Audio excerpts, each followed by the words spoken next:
जाय व्यक्तिखौ स्क्रिनाव नुदों बिथांनि मुङानो जाहैबाय गौतम खाट्टार, जायहा बाबा बागेश्वर धामाव थायो। बाबा बागेश्वरजों लोगोसे थानानै गोबां बाथ्राफोरखौबो बुङो आरो बिथाङा बे भिडिअनि गेजेरजों हालेलुया सोदोबनि जिथु प्रनाउन्सिएसन खालामदों, बे प्रनाउन्सिएसनाबो जायाखै ओरैनो माबा मोनसे एदावनायफोर बायदि माबा मोनसे प्रनाउन्सिएसनखौ खालामदों, जेखौहाय खालामनांगौ बेबायदिखौ खालामाखै। जोंखौ That means साफ्रोम ख्रिस्टियान सुबुंफोरखौ लासिंसिं फोनांदों होननाय बायदि बाथ्रा बेबायदि सुरावसो बिथाङा बुंदों। जेखि जादिया आरो लोगोसेनो साफ्रोम ख्रिस्टियानफोरनि गेजेराव जा नामफोर दङ, मुंफोर दङ, फादार, पास्टर, रेभारेन्ड, मिशनारिस जाफोर दङ, बिसोर साफ्रोमखौबो बाखोन, थगायसुला, नंखाय धोरोम फोसावदों। जिसु ख्रिस्ट'आ नंखाय, जिसु ख्रिस्ट'आ इसोर जानो हाया, बेफोरबायदि गोबां बाथ्राफोरखौ बिथाङा बुंदों।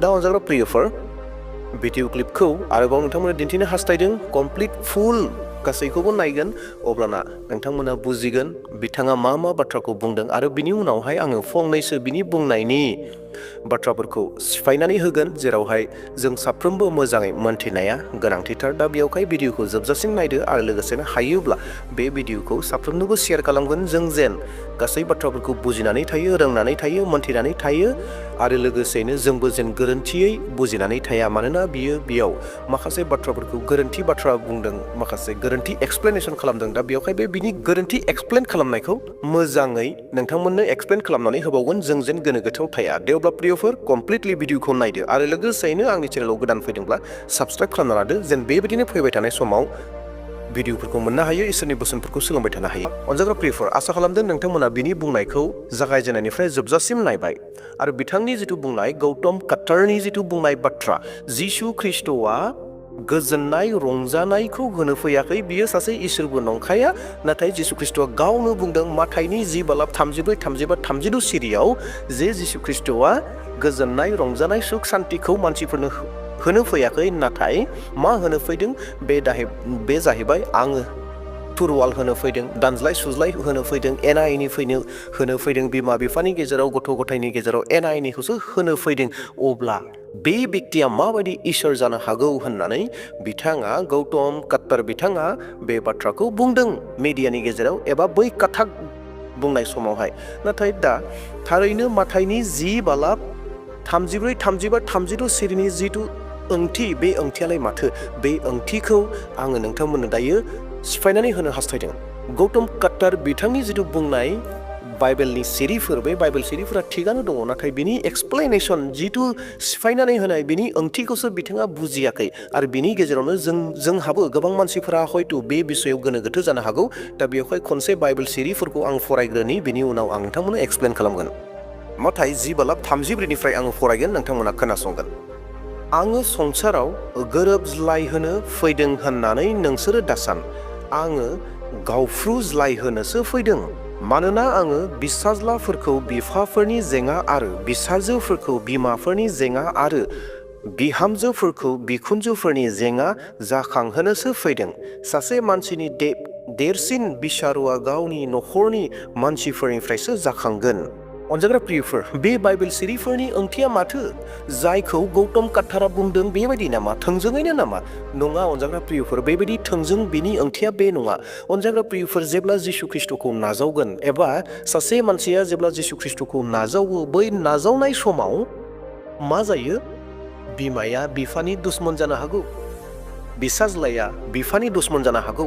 हमनानै ला, बिसाज्लाया जिसु ख्रिस्ट'खौ नाजावबाय, जिसु ख्रिस्ट'खौ नाजावनायनि थाखायनो बिमा बिफा खुरमा बाहागो गासैबो बै बिसाज्लाखौ एबा बै सेंग्राखौ नायनो बासिगोन, नखरनि मानसियानो बिनि दुश्मन जासिगोन।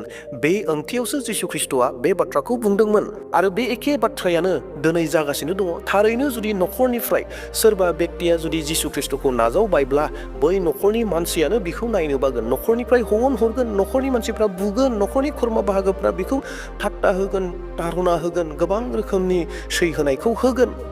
बै जिसु ख्रिस्ट'नि बुंनाय बाथ्राया बेनोमोन।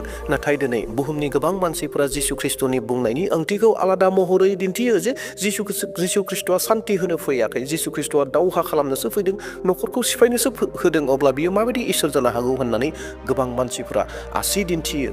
नाथाय बिनि ओंथिया मा? बै ओंथिखौ बुजिनो नाजाया। अनजाग्रा प्रियफोर, गौतम खाट्टारनि बुंनाय ओंथिया बे नङा। बियो थोंजोङै बुंदों, नाथाय बिनि जिथु ओंथि बे बाइबेल सेरिनि जिथु ओंथिफोर दङमोन बे ओंथिया बेसो जे जेब्ला जिसु ख्रिस्टखौ जोङो नाजावो सोरबा बेक्तिया नाजावो जिसु ख्रिस्टखौ नाजावनाय लोगो लोगोनो समाजा मुगैयो न'खरा मुगैयो न'खरनि सुबुंफोरा मुगैयो खुरमा बाहागोफ्रा मुगैयो बेयावखायनो गावजों गाव दुश्मन जाज्लायो बे ओंथिखौसो जिसु ख्रिस्टआ बुंदोंमोन आरोबाव बिनि उननि बाइबेल सिरिफोरखौ आङो फरायना होनो हास्थायबावदों जेरावहाय जोंहा जेबो गोनो गोथो थायि बायदि 37-38 जायहा गावनि बिमा एबा बिफाखौ आंनिख्रुइ बांसिन अनो बियो आंनि सेला जानो हाया आरो जाय बिफाया गावनि बिसाज्ला एबा बिसाजोखौ आंनिख्रुइ बांसिन अनो बिबो आंनि सेला जानो हाया जायहा गावनि क्रुसखौ बाननानै आंनि लामाजों फैया बियो आंनि सेला जानो हाया जिसु ख्रिस्टखौ नाजावनायाव बेफोरबायदि समस्या जेंनाया फैखागोन मानोना जिसुआ जाहैबाय इसोर बे इसोरखौ नाजावनायाव